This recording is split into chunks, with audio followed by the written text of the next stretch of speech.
59 Roncy Road, Benton Harbor, Michigan, 49022.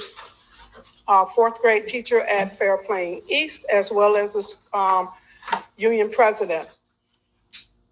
We have a huge concern today. At the end of our day, we were called into a meeting to inform us, after you guys had perused through our building.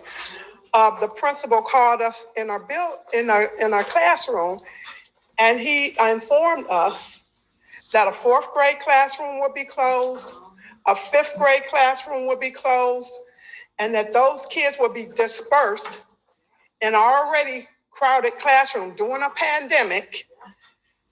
And so we could have up to 32 kids. I know the contract says that we can have 32 kids. That contract has been before the pandemic. And if we're gonna really deal with this SEL, the social emotional learning, and it's not just for the kids, it's for the adults too, we have to really come clean on some things.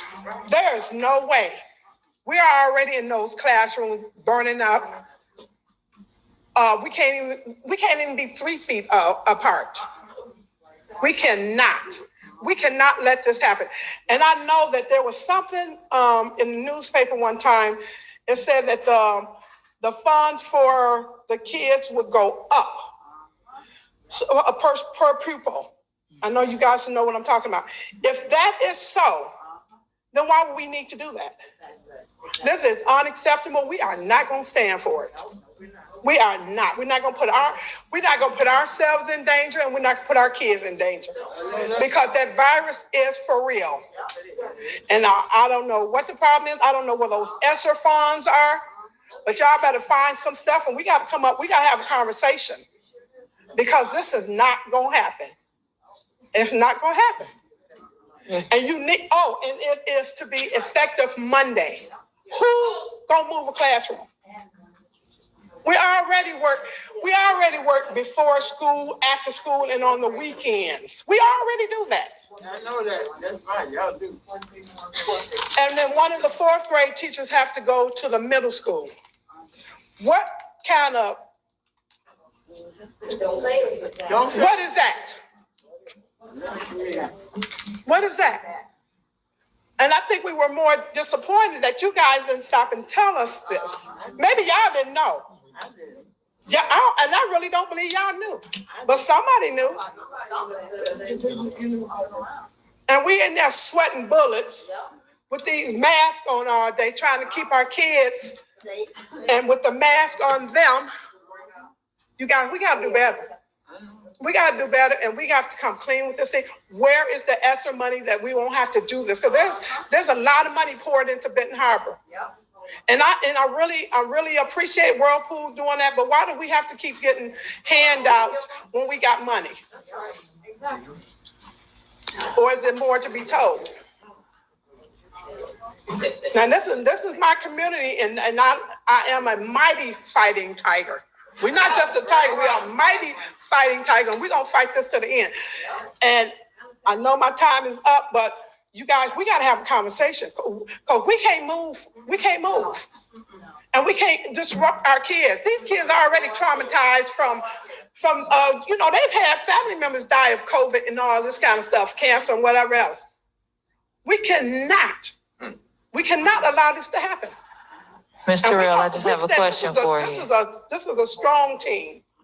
Ms. Terrell, are you speaking on behalf of everyone standing, or are they in line? Okay. And I think I got a couple of them that wanted to speak. Okay. All righty. Thank you, Ms. Terrell. And we need to reset the 3 minutes. Okay, do you guys want me to do my name and all that stuff? Yes. Giselle Floyd, 225 West Napier Avenue, Benton Harbor, Michigan, 49022. Okay, guys, we understand fiscal responsibility. We know that it would not be fiscally responsible for all of us to have under 32 kids.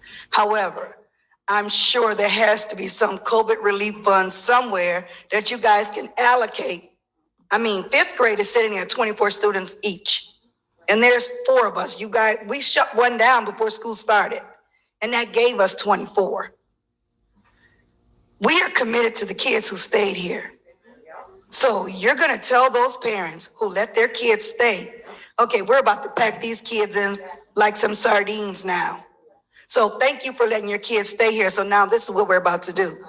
You know, I get up every morning, I drive down the street, I see all these kids who decided that Benton Harbor wasn't good enough for them, and I'm watching all these parents at the bus stop taking their kids somewhere else. This is not the way you treat people who are dedicated to the district. You can't do that in times of a pandemic. It just can't happen.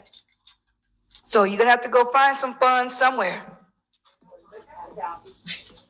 We're just gonna have to start reallocating, because there's no way you're gonna tell me that you're gonna give me 32 kids and expect for me to keep them at least 3 feet apart. It's not gonna happen.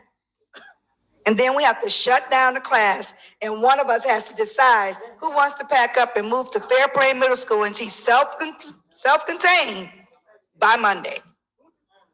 By Monday. We've been at this is week 3. Thank you, Ms. Floyd. Good afternoon to the board. I echo what has been said, and one of the concerns is that we always keep Tanya Horn, 1682 Broadway, Benton Harbor, Michigan, 4th grade teacher at Fairplain Elementary East. Thank you, Wilson. We always say that the children are number one. We've heard that so many times, and we keep our children at the forefront of everything that we do. Even to the point where we feel like, as teachers, that our voice is not heard, and that we're second-class citizens, and that there's no concern for us, but we're still in the trenches. I've been on those weekend calls with these teachers, and we are in the grind. We're doing everything that we can for our kids. But you tell me that our kids are important, but we're still going to pack the classrooms, knowing that we are in COVID. We're gonna downsize. That means one of us will leave. So all of our kids are gonna have to be dispersed into other classes, making it even more packed. And kids are kids. They're taking masks off, eating them. I've seen it. I'm constantly all day. You can't teach a lesson for saying, put your mask on, sanitize. We hear that every time. And we've swallowed a lot of, I'm gonna say baloney. And that's okay, because that's what we do. We do it every single day. And we want to be heard. And we have concerns. So as stakeholders also, we want you to hear us in our concerns. This is a strong team, and I'm having bittersweet emotions because one of us may have to leave. And we are tight. We stick together. We support each other. For the Fairplain East, I'm going to say this is one of the best schools in Benton Harbor. And we are strong. We are fighting tigers. And we ask to be heard on so many things we have to put up with, from Kunta Kinte getting his foot cut off, and other things from staff members, where you feel intimidated. If I go say this to this person, I may get a backlash, but you can say things like that. When on the first day of school, everybody that's representing our children don't look like our children that you have that's being put over them. I mean, some of us have some good qualities. People have been here for 35 years. Can they make a speech on the opening day? These are things, messages that hit home and cause me to think what's happening in our district. You know, these are some good people. Invest in them and give them the opportunity to be the leaders that they are. We're committed. We are committed. Thank you for your time. Thank you.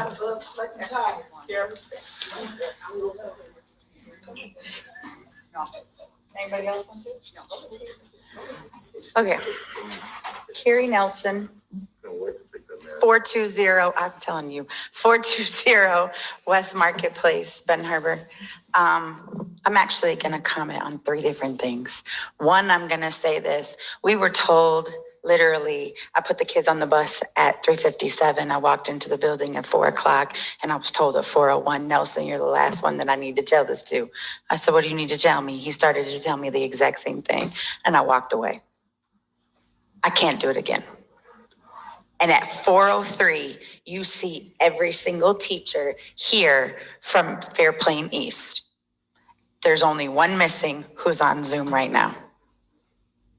All the teachers, we didn't care. We were in a meeting from 4:15 to 5:45. As soon as that meeting was done, we were here. Because as a team, if one goes, we all go. We are not doing this. We are not doing this. We are not doing this. I don't know how many times I could say that because we can go and work we can make more hourly working at McDonald's than we can working in the district.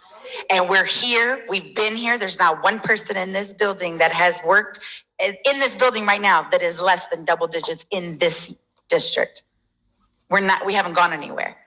And we're not to create those relationships with those kids once they're dispersed. We've done that numerous times. That's another 3 to 6 weeks of setback. Numerous times. And as a 5th grade teacher, to have 24 in every single classroom, and the classroom they want to disassemble has another student coming in tomorrow and we'll have 25. So you're thinking about putting 8 more kids in every single one of the last 3? That's 32 kids. So let us get one extra kid, which by the way, I did say that teacher's class has 24 kids in it right now, is getting another new student tomorrow because they've already gotten the email to say that. So that's 25 kids you're going to disperse between 3. And that means somebody's going to come out of pocket because we get paid extra after 32. And it isn't because of the strain that is on us mentally, physically. It's something to be in these classrooms to try to get these kids to want to learn, to want to do better. We're not here just twiddling our fingers. And to go back and get those kids and try to get them up to speed, no, we cannot do that. On the air conditioners, can we get those tomorrow? Because I'm just gonna say on the tip, I got so tired of it last year, I went and bought my own. And it's so small, it doesn't work in the room, but doggone it, it can. And they said if we don't get those till April. Right, exactly. I'll tell you the next one, another board meeting. Okay. But thank you. Thank you. All right. Next up, we have the gentleman in the blue shirt. Let them clean up. Let them clean this off.